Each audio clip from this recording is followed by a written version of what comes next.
Nikkai A63GT car stereo and DVD player. It also has video in, so you can watch either reverse camera image here on the screen or watch DVD movies here on this little screen. Basic operations. I don't have a manual for it, so that's basically how far I went myself with the operating this radio. So when the ignition is on, you should see only this power on button being illuminated in red. Everything else is off. Then you simply push the power on and it should wake up. Now it goes to the last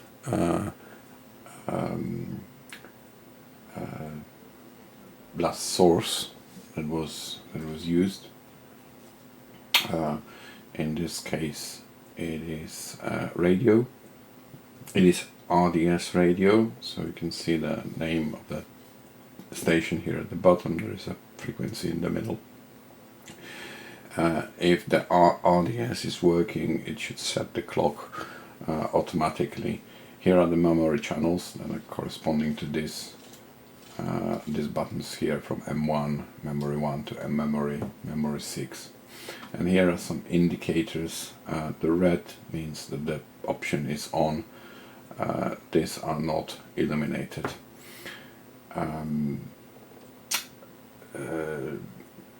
As I said, M1 to M6. First of all, when you install the radio, you probably want to do some memorize some station.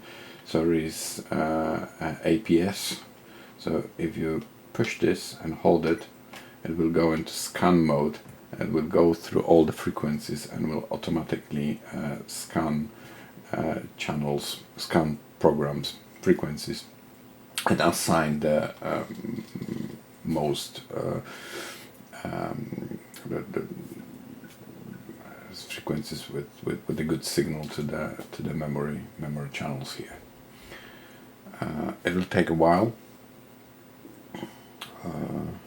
to go through all of that, and here we go.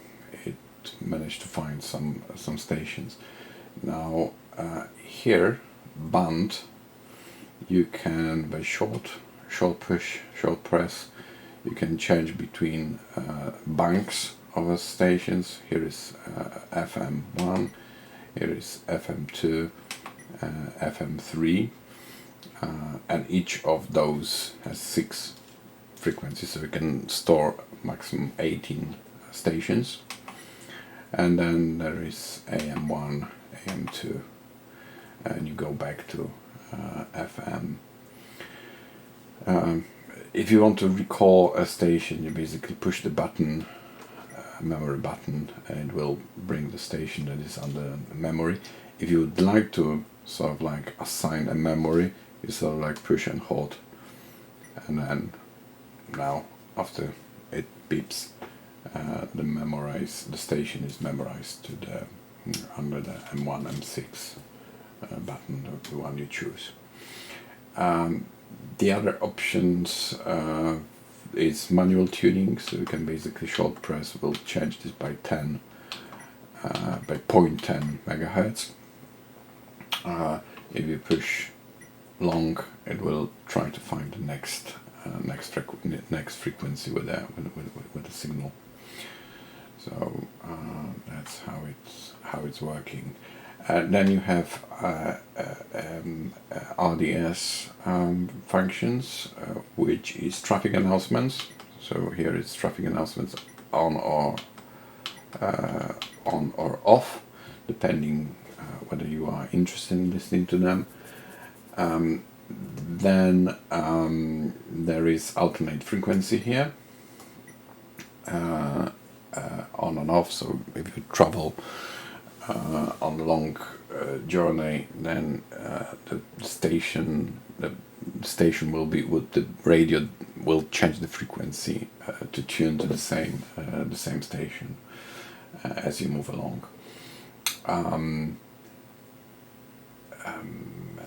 Then we have program type.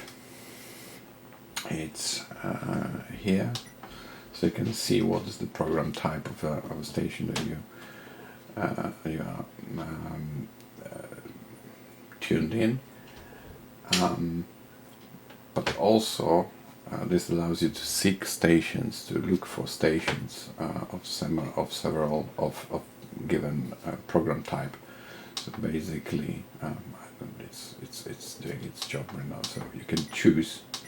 You can choose either. You can go into program type and then either rotate the knob here and choose which one you want. Let's say we want. Let's say nation station, and then it should go in a moment into seek mode. It should try to find the program type where you the one that you chose.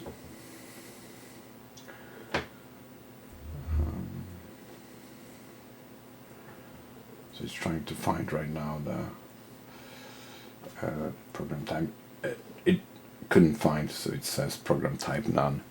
So it wasn't able to find program type that you want. There is also, if you go to PTY, there are also some most frequently used program types here under M1 to M6. So we can choose again this one and see if this is going to find it. So it will again look for the station that at the moment it's advertising folk as broadcasting folk music.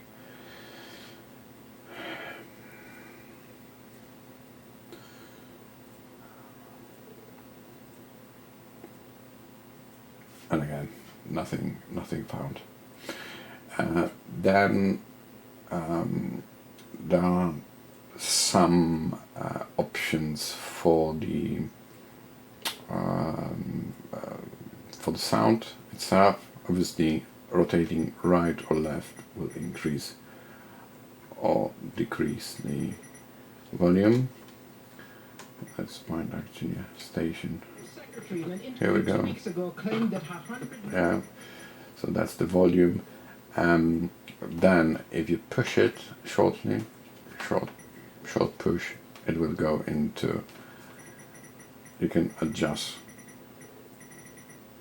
bass, low frequencies, you can adjust trebles here, so it goes +7, -7, then balance right and left, again 7 steps, then front or rear speakers, and then you go back to volume.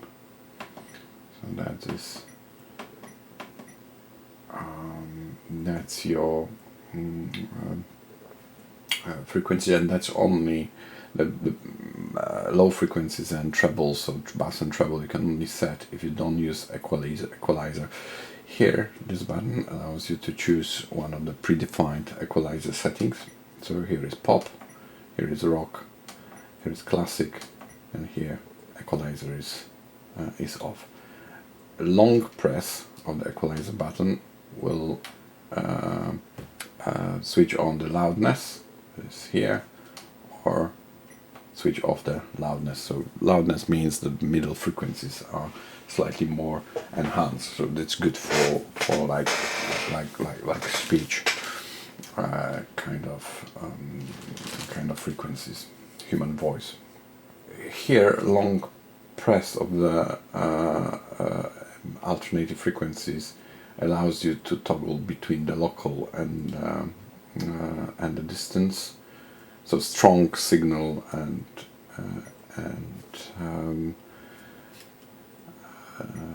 weak signal stations. So when the local is on, when you have a strong signal, there's lots of A lot of people feel that these measures, even if they Here we seem go. insensitive, are Right. necessary because So you can see right now local is off. If I put the local on, so it will increase the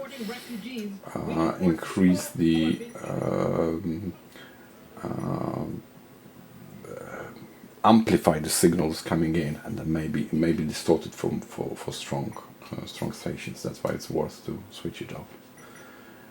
And then obviously there is stereo here.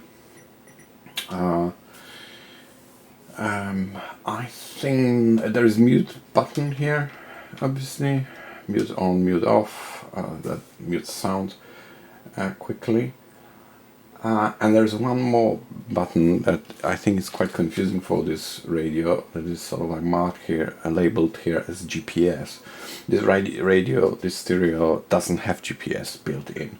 What it does, if you long press this, it will allow you to see the camera, external camera, and here it is. I have a camera attached actually right now, right? So it will bring in signal from the external camera. It still allows you to listen to the radio or whatever sound was in the background, but you can basically look at the camera. So you can your reverse camera can be attached in two ways.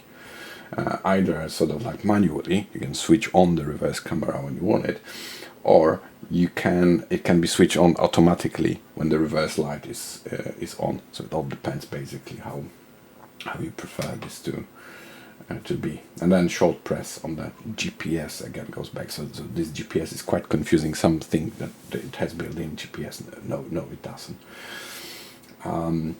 And then finally source. So that's all in terms of a tuning. I don't think there's anything more really about it.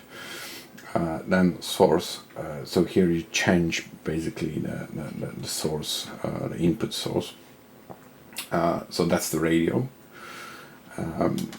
Then you go to auxiliary. That is here. Now, important bit is that it will show you only the sources that are available. So if there is no disk in the drive, if there is no SD card in the slot, it's not going to allow you to choose this. So that's right now. I don't have disk. I don't have SD card inside. So it will go from the tuner to the auxiliary.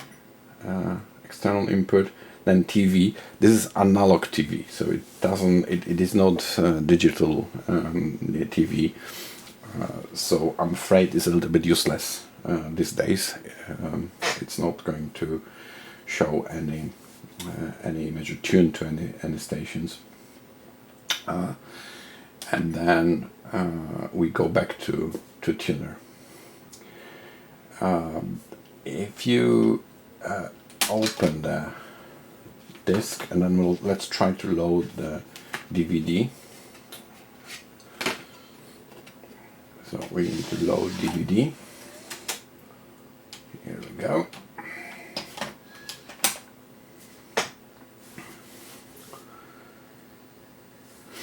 And here it says load. And when it's ready, it will basically start playing like now. And now under the M1 to M6 you have the options for disk play. So here M1 it's OSD, so basically it gives you some information about the disk, so the time, chapters, and actual chapters, total number of chapters,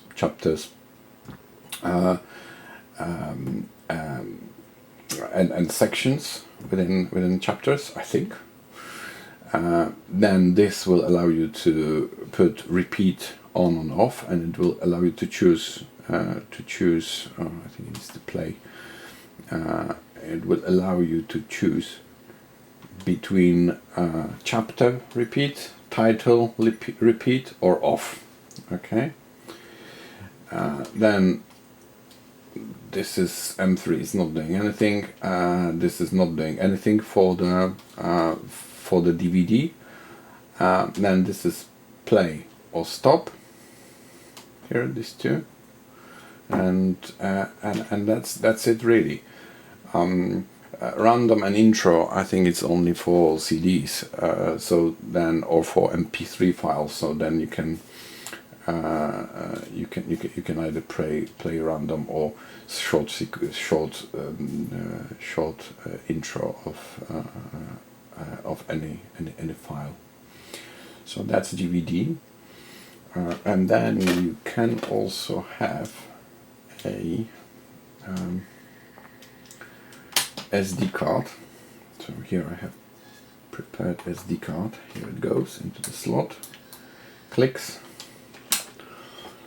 and then you should be able to choose SD. Here it is, right? So that's the SD. Interestingly enough, it says DVD here. Let's check actually whether we can choose both DVD and SD. We should be able to do it. So that's auxiliary, that's TV, that's tuner, and that's DVD.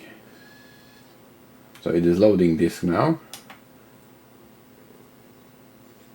And here we go again to the SD, but it says DVD still. But it will allow you to choose between disk and the SD. And it's quite simple navigation here with previous and next. So here it's here are folders. It's not very clear on the screen, to be honest. But you can see I have 3 folders on the SD card, and here are files that are in folder 1, and here you just move between the files, and then it will jump into the next folder and into the next folder. It will only play MP3s, I think, unless I haven't found. As I said, I don't have manuals, so I'm not sure whether it is compatible with any digital files. So I have tried MP4s here on this card, and it cannot see them. Maybe if I tried some other containers, maybe it would be able to play also video files. Here all these are sort of like active also for SD cards. So again, you can stop, and we go into this splash screen. You can play. Here you can activate the random. So here it says random on, random off, intro. Actually it says invalid, so you can't do it. You can again repeat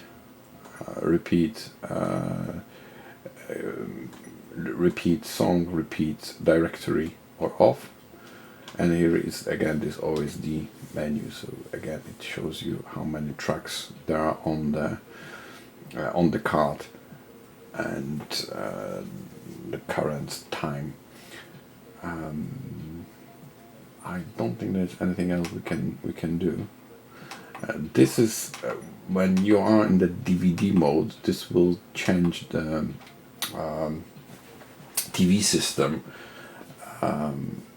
It's obviously not very useful. I don't think this is going to do anything. I don't think this is doing anything while in DVD or SD card mode. Equalizer still works, so you can still choose to go between different modes. And here is the display button that we didn't talk about in the tuner, because it doesn't do anything. In theory, it should allow you to set time. But I wasn't able to do it. I mean, long push on this should go into the clock setting. It actually didn't. So if we push the display, it will bring the clock to the screen. So that basically allows you to see the time.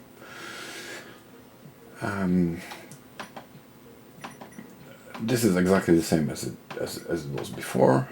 I don't think there is anything different. Oh, yes, there's a brightness here in the DVD mode or SD mode, so you can choose the picture kind of correction. So that's the brightness. 0 to 30, 15 is default. Then contrast. Then this is correction. I'm not sure exactly what we. Oh, color. So that's a saturation, and that's hue. So here you can correct some color issues. You can match the color. It's going to be either, I think, cool or warm. I think that's how it works. I think I just.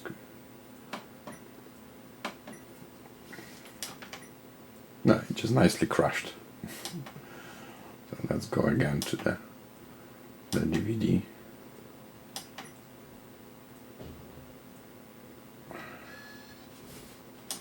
Let's go again to the SD card. And we'll see if we can go to the hue.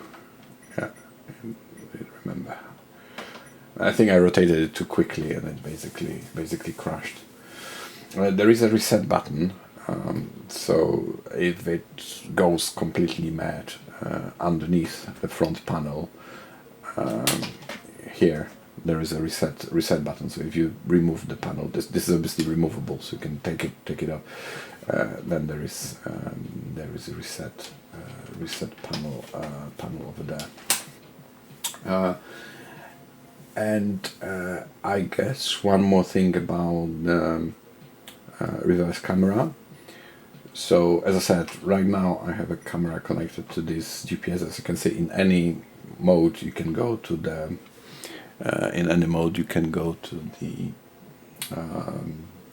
to this external camera, but there is possibility, and we're going to change this. So here the two brown cables. One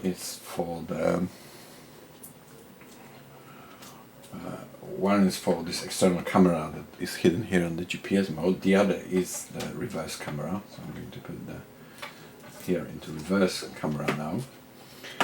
And there is a switch. There is a cable that allows you to switch. I'm going to sort of like put this right now to the plus 12 volts here, and it should go. Here we go. It goes into reverse. Right? So it is in the reverse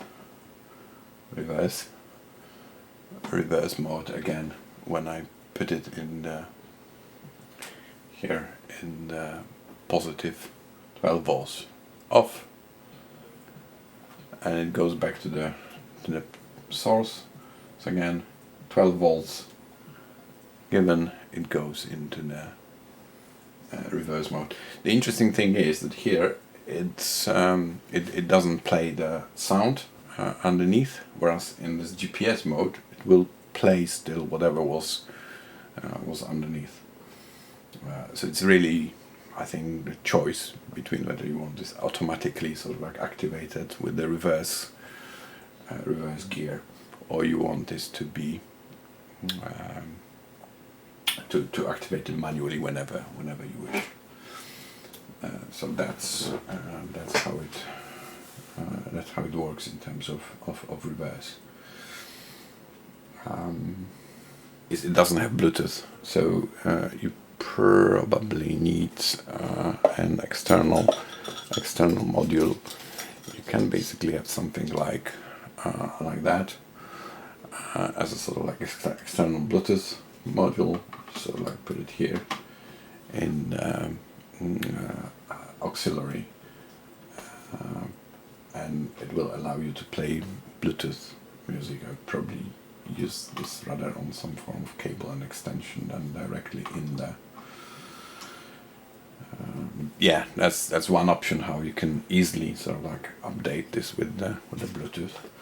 The other thing I don't like is this USB socket, because this is a micro, sorry, the mini USB socket here, and you need an adapter for it.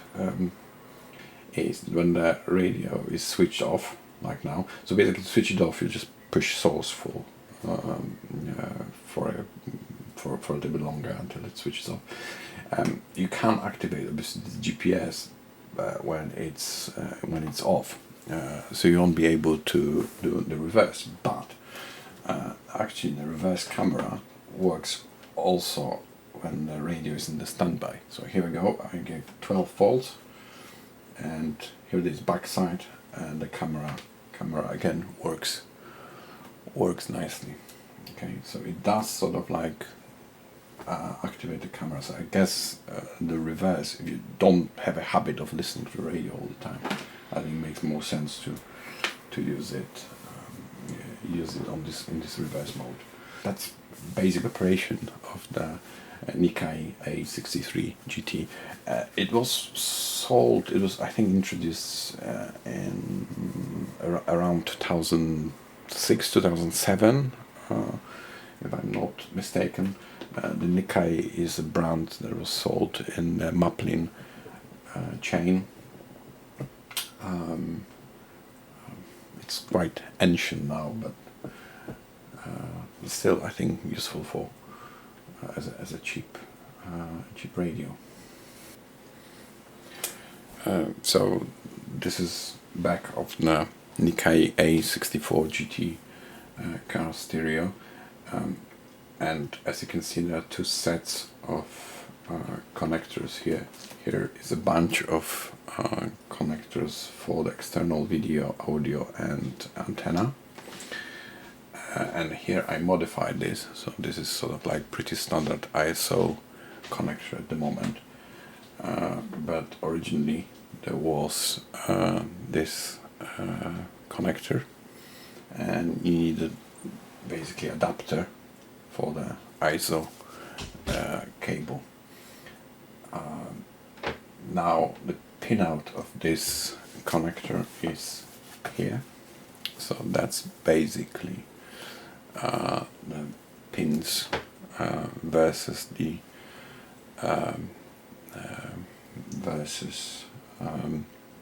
the function. This connector is here to the right. These 8 are speakers.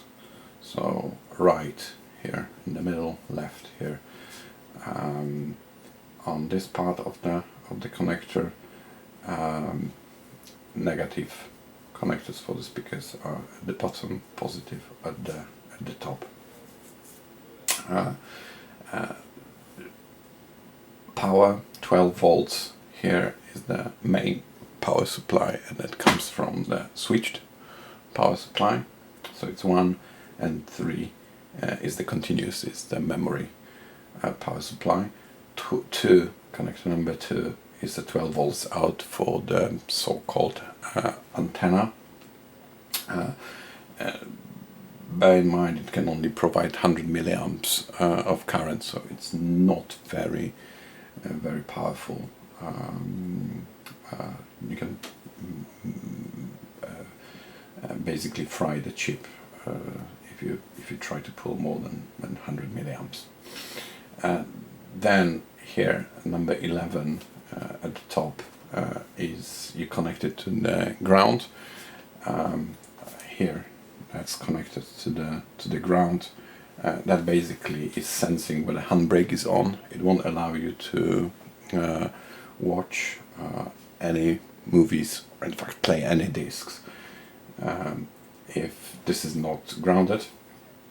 And then this pin 12 is the sensing for the reversing light.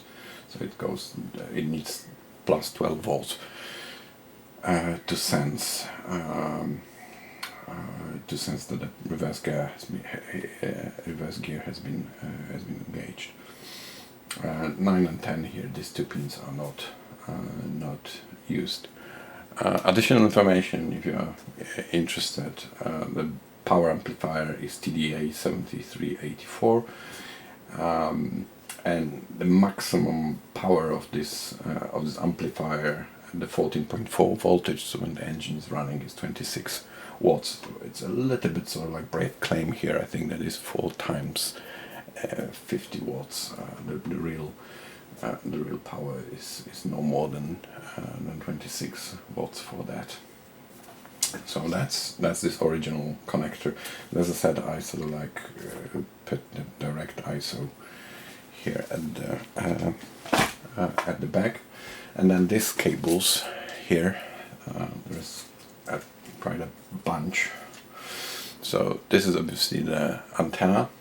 I have a piece of wire right now inserted in, but that's just normal ISO connector. That's for the radio. There's another antenna for the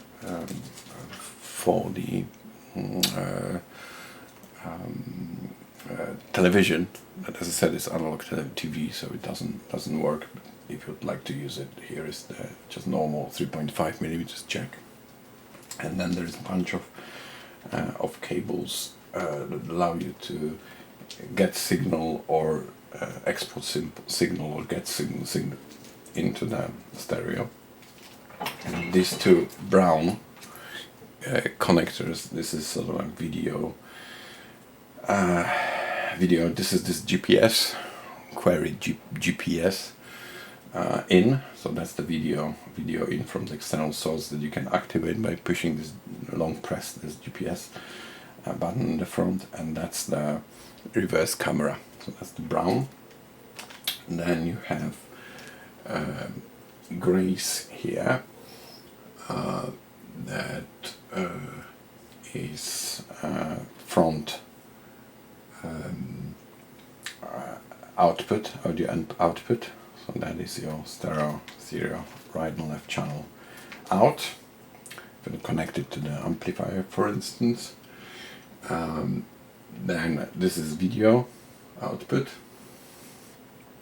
If you want to connect the rear screen, then you have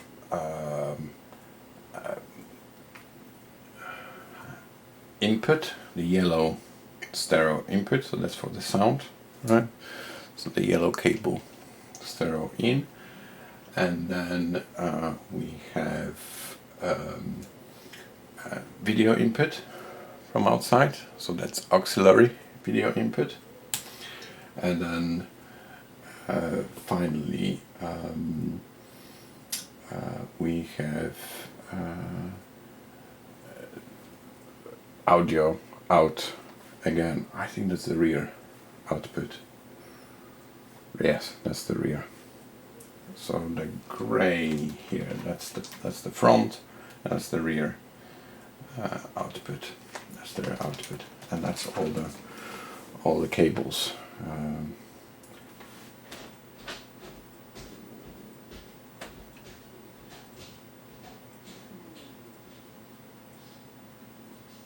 The screen, in case the screen is damaged, you can still find replacement for around $20 in China.